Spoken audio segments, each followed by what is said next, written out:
Hey guys, Sahsimon here, and thanks for stopping by and checking out my channel. Today we are going to be talking about Friday the 13th the game and 10 more new features I think the developers should add to the game to make the playing experience better. The ideas I will be suggesting are things I thought up while playing, some from the movies, some from the playing experience, some that people are just upset with, and some that would add new layers of fun to the game. As always, if you enjoyed the video, do the button thing, subscribe, and leave a comment letting me know what you think. I hope you guys enjoy the video and get something out of it. Thanks again for watching. Here we go. When you have a plan to kill Jason and it all goes south for whatever reason and you never even got a chance to try and kill him, you should be entitled to having a chance to do it by yourself. In this scenario, I think it would be a great time to bring in the magical dagger from Jason Goes to Hell as a last resort way for that single player to try and kill Jason. In my last video I talked about the last player alive having some type of bonus, but I think in this scenario they should also have a type of way to kill Jason. The mechanism to make the weapon spawn on the map could be having the second to last player killed, and once that happens the dagger will magically spawn in one of 3 locations on the map: Jason's shack, the graveyard, or in the main house hidden inside one of the dresser drawers. By this I mean once a dresser drawer has been used, there is a chance, if you are the last person alive, you might have to go back into the house and double check the opened and unopened drawers to see if the dagger was hidden there. If not, run to his shack and check around the inside of the floor, and the same thing for the cemetery. Once you find the dagger, it will work like the sweater in a way. The dagger will be a trigger like the sweater using the triangle button. However, like killing Jason, you will need to stun him and have him drop to his knees. Once this is done, all you have to do is stab Jason in the heart and it will trigger his death. See what I did with the title there? Yeah, I'm so not cool. Anyway, this idea is one that will be used to help speed matches along for those players that like to camp around the exit, teabagging and dancing around like ass clowns. If players are going to keep doing this at the exit and messing around with Jason players, or stand there and not exit at all, then why not make the zone where the exit is slowly expand itself over time? Have the game sense that a player is constantly by the exit, but never leaving the area or exiting the map. This way, if a player is standing by the exit for 1 minute, 2 minutes, 5 minutes, before it gets to that point, the game's AI can sense that a player has been standing there but not exiting, and it will slowly become a larger area, and eventually it will expand so much for that specific player that it will grab that player, pulling them out of the exit so they can't waste any more time. This helps speed matches up for those players that get away quick and don't want to look for another game and don't want to watch some jackass camp the exit for 12 minutes while they troll Jason back and forth because they have a pocket knife and some med sprays, or because they think they are that cool. This will force players that like to mess around by the exits to stay closer to the inside of the map, giving Jason players a better chance to kill them if they want to troll him instead of playing the game correctly and escaping. You never saw anyone in the films get close to the exit and then turn around and be like, "Oh yeah, I made it to the exit. Time to turn the tables on this big dumbass. I'm gonna go run up to this serial murderer and let him grab me so I can stab him with my 3-inch pocket knife and then run away 10 feet and fucking ride the train." Never happened. A neat little design here. Adhesive is something that you can find like anything else. This item is finally something new for you to use on the bear traps. Specifically Jason's bear traps. Adhesive works like this. Let's say you are going to repair the car or a fuse box. You walk up on the box and or car to put the part in, but you come across a bear trap belonging to Jason. Normally you could step in it and heal yourself, but that would alert Jason to where you are and what you're doing. Using a pocket knife would be a better choice, but you only have one, and since they are scarce now, you don't really want to waste it on that. So, the next best thing you can do is use adhesive. Once you apply adhesive to the bear trap, the trap becomes stuck in place for 30 seconds and it will not go off. Jason cannot see or sense this on his map the way he would normally see one of his traps being disarmed, because adhesive doesn't disarm the trap. It only keeps it stuck in place for 30 seconds to give you enough time to repair what you're after. After that 30 seconds, the adhesive wears off and the trap becomes active again. This offers players a new way to deal with Jason's traps and to be able to keep their pocket knives for escaping his grasp. On the downside of this, you only have 30 seconds to make it work. Making a mistake will cause you to get your nerves rattled while standing on the bear trap, and it will slowly lower your time and the adhesive as it works with each mistake. If you make too many mistakes, the trap can go off and hurt you, resetting your repair progress and also alerting Jason, so be sure not to make any mistakes.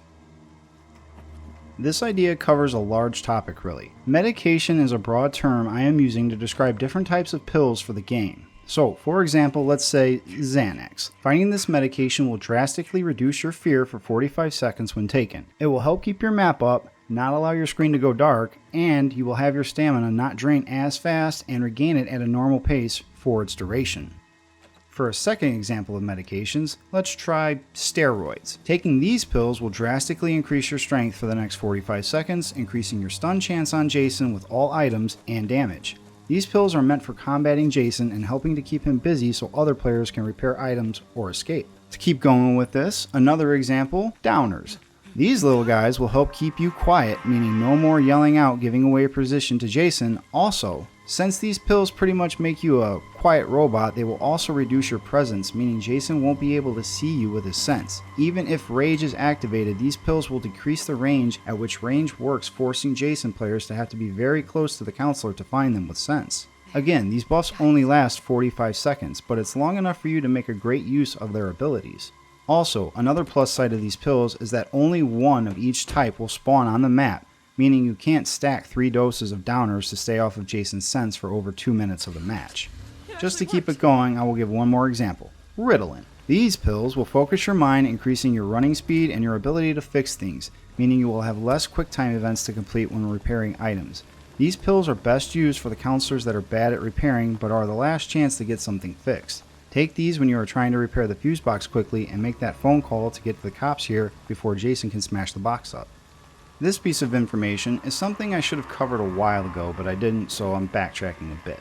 And that piece of information is about using the shotgun as a melee weapon after you have fired it. We all know how the shotgun works at this point. Aim and shoot, make sure that Jason is at the end of that shot. If you hit him, great, but this piece of information is more for when you miss. So let's say Jason is coming at you and he is close. You pull out the gun, aim and fire, but for whatever reason you miss and Jason is now close enough to grab you.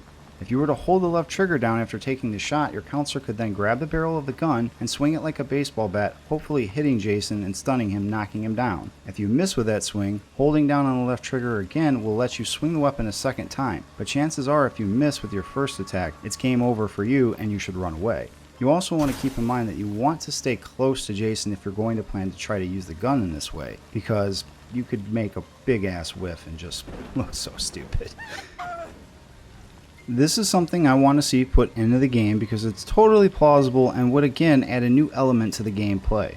Allow Jason to somehow place a bleeding effect upon the counselors. I would think the best way for this to be possible in the game would be to have his bear trap cause the effect. I say this because having Jason's weapon cause the effect means that every time he hits someone, they will be bleeding all over the place, and on top of this, it becomes just an every time thing instead of a special circumstance. The bleeding effect will do a few things for counselors. First, it will cause them to bleed out slowly. This will, over time, cause your counselor to become slower. It won't ever kill your counselor, just drain them to the point of being almost completely exhausted. By doing this, it requires the counselor to find a means to heal themselves before Jason finds them and over time, chases them down. A med spray will heal the wound up and remove the bleeding effect. However, there is another item that can help with this as well, and it turns out to be our number 4 topic.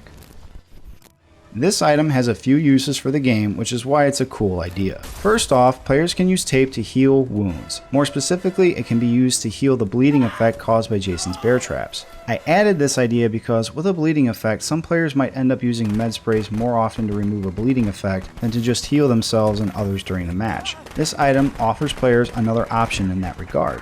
The second thing tape can do is help repair weapons that are almost broken.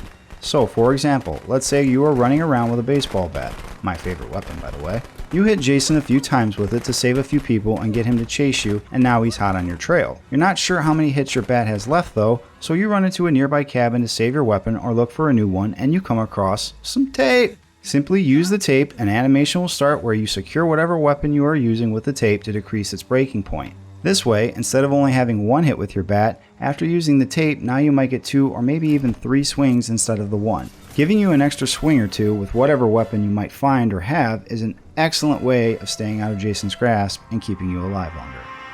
20 minutes is a lot of time to play a match, and it gets to be more suspenseful the longer it goes because of the running from Jason and helping other people out. What makes the game so much fun is also what makes it scary. In those times when you wish you had a stopwatch or a timer while you were playing, now you won't have to. A new item called Pocket Watch is something you can find in the drawers, and when you find one, it will go into your quick item category. Simply select it and hit the corresponding button. Once done, the pocket watch will be consumed, but it will tell you how much time is left in the match for up to 10 seconds. In your upper left hand corner, the timer for the match will reappear and count down so you have enough time to look. Once the time is up, it's back to not knowing, unless you can find another watch, that is. To keep it down, only 3 watches should spawn on the map per match. I don't think every counselor needs one, nor should they be allowed to stack multiples of these items either, so you can only carry 1 at a time. Still pretty damn useful. Something simple that can do a lot for people in the game. Gloves are something that you will find and be able to wear. Once the items are put on by the player will be able to do a few things they could not before. First off, gloves allow you to be able to finally carry 2 items at the same time, but to a degree. You can carry 2 parts or a weapon in a part, but the negative aspect of this is that you can't swing the weapon while carrying both items. In this circumstance, a player would have to drop the part item and then they would be able to attack or defend from Jason with the weapon in hand. By this, I simply mean you have to hold down one time and it'll drop the part and then you're ready to go right into combat. In this regard, the glove should be used by a fast player that can run items across the map to players that can fix things. The second thing gloves can do for you is allow players to go through broken windows without becoming injured. This is pretty simple and basic. These heavy-duty gloves won't cut your hands when crawling in and out of broken windows. However, they will become worn down the more and more a player uses them to go through broken windows. Depending on your character's luck level will determine how many times a player can go through windows with the gloves before they will be worn out completely and useless. Only 1 pair per map. The name of this topic sounds sinister if you know what a Ouija board is. For those that don't know, you use this toy, and I use that term very loosely because in all honesty, you should never fuck around with a Ouija board. To talk to spirits that may or may not be around us. Some people say if you make contact with a spirit, they will move the little cursor pad that comes with the board and it will spell out answers to questions you ask it. Again, I do not recommend doing this because there are chances you could contact something, and if you do not know what you're doing and it's evil, chances are it's gonna fuck with you for the rest of your life. And that could be a real drag when you're already worrying about syphilis and gonorrhea and honey boo boo. So yeah, just don't mess with it. But for the game, mess away. Anyway, this item works by having a player find the board. Once that is done, it will take at least 2 players to use the board to summon Jason. I know how that sounds, but hear me out. By using the board to summon Jason, this means you will take him out of whatever he is doing. So, let's say someone is repairing the phone box and Jason morphs to them to stop the call from going through. If your teammates can find the board and use it, they can summon Jason to them and buy their friend the time they need to call the cops. Likewise, Jason can't stop this from happening short of killing the person who has the board and then stomping on it once, they killed them and they find the right person by luck. If he does not do this, then he will get summoned to whatever the players that drop the board and use it at. If he does not do this, then he will get summoned to wherever the players dropped the board and used it at. It takes at least 2 players to use the board to summon Jason, and they will be locked in a QuickTime event to use the board. The more people that help with the summoning, the faster it goes, up to a maximum of 4 people using the board total. However, once Jason arrives, you need to be ready because as soon as he appears, he can start hacking and slashing his way through you. So, once you summon him, you better run and keep running. This board is only good for a one-time use, and there is only one on the map, so after you use it, it will just burn up. However, like I stated, if you find the board and you're running around and Jason somehow manages to catch you and kill you, the board will drop from your inventory, and if he sees it, he can step on it right then and there, eliminating it from the match.